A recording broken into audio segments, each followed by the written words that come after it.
Nang tiket tuh seri number kaya dano? Seri number T kung lagi. Yung datam jeng aja ya, betul dah. Nang hospital पैसा ting na. Chalo dekman gre. Am phab doctor yang already kai. Ano yung gitu पैसा yang nang sita lak pada nang lambi. Lak nuya dun na. Ya di. Di sa ya. Ya di na tong kawan sa pun. Kali. Treatment thamo ya. So. Kau sa lambi mo jo. Ngasakit nang pung kaya dino lai je. Khara ngai ta ba doctor jibu. Yung nang chai ni yeng je haben ba ai khang na ba mak na yeng ba lo पैसा ju lo ro ya.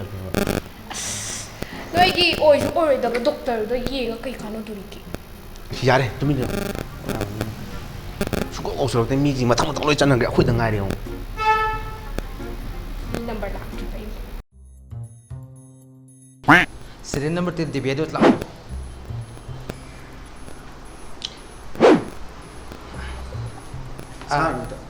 Nang chang. Nang lehro, mapan di biaro. Ya roi ma hidak ki horen khang ba ko. Ado koi doctor na phajani ira pir ani khanga ba. Ma adu gyan taw le hoji keno taw ma takat ma sa do takat. pa kit oge.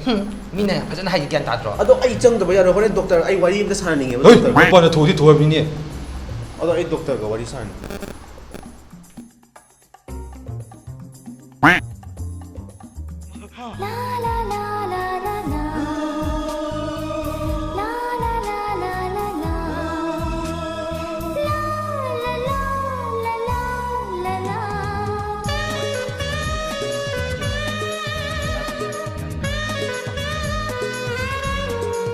Patient party de sum lak biro. Doctor naing biro.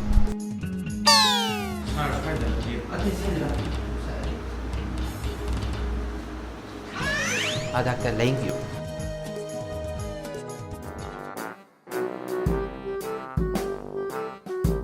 Doctor onari kutta. Patient party sum lak biro. Namai apa ke?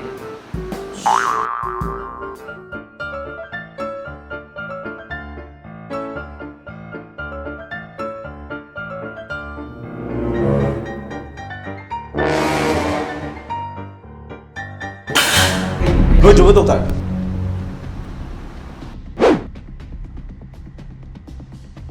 Ini. Cut kita na. Sa sige.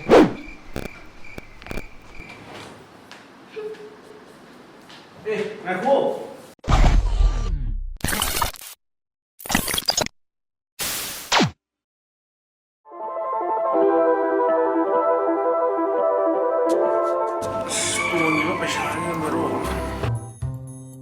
Milay bro. Kaino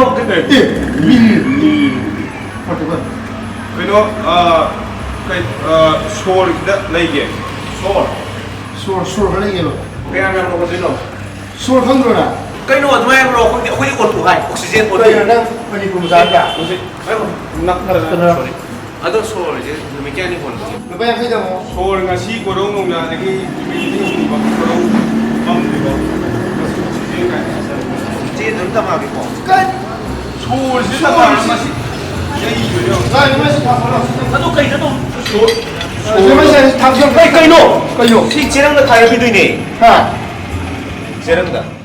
मैं फमी नजर से अपनी high हा से belong provider ने अखोई याम की दुकान से अखोई ऑक्सीजन जो मैम बी टाइप दी मैम जो लेबो उसे अदो याम की दुकान से कई कई नो अखोई सर्विस पीपी जे हाबी हजि पिजरे ऑक्सीजन जम पिजरे इसिंग पैकेज बेली ब्रांड मा पिजरे अदुगा अतोपा इरमदम की साजबा एंटरप्रेन्योर म्याम तोजबा सदावगुम्बा कईगुम्बा खरा मसा मसुजु थुमजे हाइता याम की सिदा अखोई ऑक्सीजन जो मैम उब फंजे को अदो ऑक्सीजन जे हॉस्पिटल दा सप्लाई पीबी नत्र करम करम जगह दा पीबी दा हाबी हॉस्पिटल दा केमते पिजदे अइना सुम मय लमी लाइन योइना हाइना अइना पाइजबनी अइना पिजरे जे हॉस्पिटल दे डिस्चार्ज और युम दा पानिंगा लेबा मीगे की अनाबा सिंग दा पिजरे अनि सुबदा वर्कशॉप सौबा वेल्डिंग तौर मीगे पिजरे अम सुबदा nga दा फार्म तौजरी मीगे दा पिजरे अमसु मरी सुबदा न ख या सेमगी 야 하밍 코팅 तौबगी अदु या सौबगी डेंटल की जो मैं पिजे ꯏꯌꯥꯝꯕꯅ ꯍꯧꯖꯤꯛ ꯇꯧꯕꯤꯔꯤꯕꯁꯦ ꯏꯌꯥꯝꯕꯅ ꯃꯌꯥꯝꯗꯁꯨ ꯊꯝꯕꯤꯈ꯭ꯔꯦ ꯑꯩꯈꯣꯏ ꯌꯨꯝꯗ ꯗꯤꯁꯆꯥꯔꯖ ꯇꯧꯔꯕ ꯄꯦꯁꯦꯟꯁꯤꯡ ꯑꯃꯗꯤ ꯉꯥ ꯐꯥꯔꯝꯗ ꯆꯤꯡꯕ ꯀꯩꯀꯥꯗꯁꯨ ꯃꯌꯥꯝ ꯄꯤꯕꯤꯔꯤ ꯑꯗꯣ ꯏꯌꯥꯝꯕ ꯁꯤꯒꯤꯁꯦ ꯍꯧꯗꯣꯔꯛꯄ ꯃꯇꯝꯗ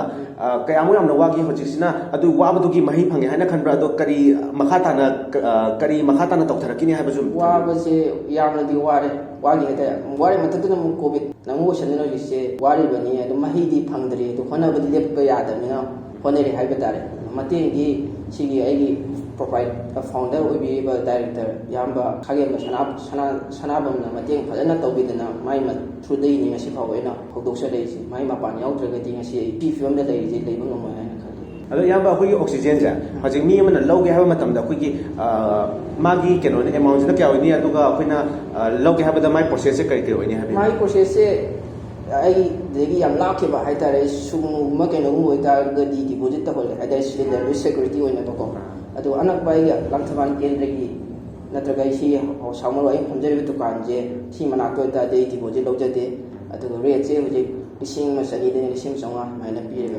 लिसिंग चंगा जे टाइप से डी टाइप तो जरा डी टाइप ता बी टाइप ता बी दना 400 500 माइ बी डिपॉजिट तो दो नि गइना माइना 500 लवे मसा से अचौबना 5 लिसिंग चंगा माइना लवने बा अदो आइना डिलीवरी पीगी बा हाइतारे रिजर्व सब मतन लौगिबा मोइना लौगिबा बारा दि मतु इना खाइदोपने करिगो माइना सिलिंडर जे खरे हेने याम जरगा इन रिजर्व सब बोय तारगा दि रेट जे होजि 800 900 तबु दी ताजे सेल्स तबु ngam हाइतारे अक्टोबर आदा सखिबा फेयर ट्रांसपोर्टिंग फेयर दा सखिबनिना आइना अदुगी होजि 1200 अमदि 1500 सिदा रेट जे थम हाइतारे अदु हाइदेगी जो रेन बारा के पीबन स्टाफ सिंदा सैलरी पीबनिना दुमगी प्रॉब्लम खितंग लेबा हाइतारे यामबगे होजि दुकान से याम फजना जु चलाइबिरी को अदा सिदगी हेना करी हापचलकपगी होजि प्लान ले मखा ताना करी तोरबगे तौबजे इंजीनियर्स प्रोडक्ट याम ngauge हाइदना आई इरमदमगी सेमिनोन जे यौखटपा क्या पामजबनिना मखल अतो म्याम खरा तानारी हाइतारे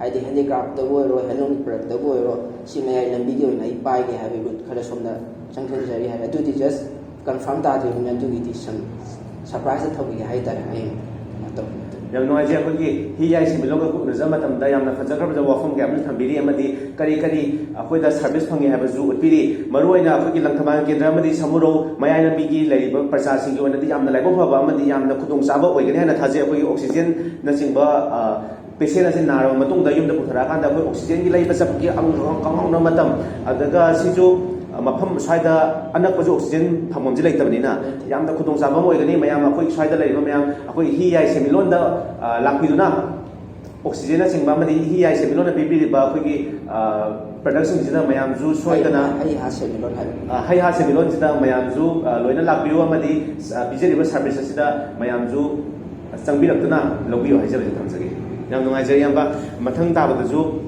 यामना सिदगे ना चखपजु ओरेसनो थमजगे मैम से अखोई हाई हा सिमिलोन थोले अखोई सोर ऑक्सीजन अफफ मयाम जु होलगा थोले अखोई मफम जिना अखोई इसिंग हावज थायो इसिंग हावज थाए अखोई मफम जे हालके अखोई समुरो बाजार लेरे अखोई समुरो बाजार मचु होदे कितन हाइदरानी समुरो बाजार दगी मीटर चाम हाइदरा अखोई गानू होटल लेरंगनी गानू यम लेंगनी गानू होटल की हे ऑपोजिट अखोई हाई हा सिमिलोन मयाम चाव लेरे मयाम सोर अफब होनिंगदी अखोई सोर क्वालिटी लेबो होनिंग तादे अखोई हाई हा सिमिलोन लापिरो सोर अफब सोर हमबिना बगी तमक्ता अखोई मयाम दा service बिजरे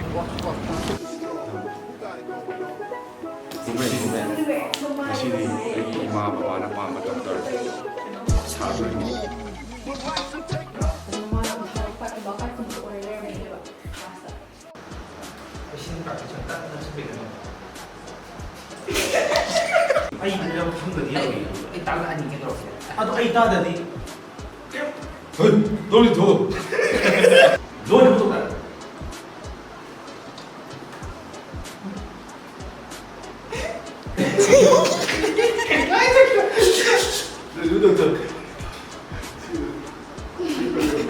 Sik te kaite ba ke do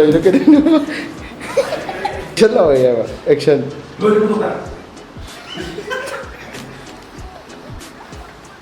rolling action okay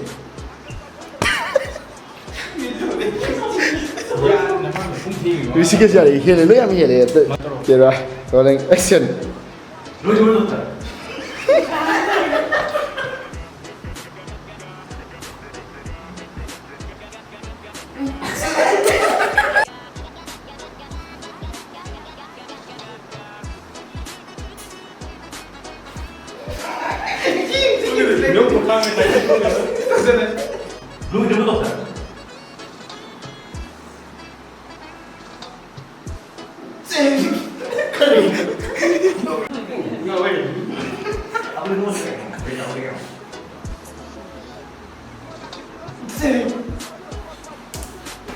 Không có bây giờ nữa.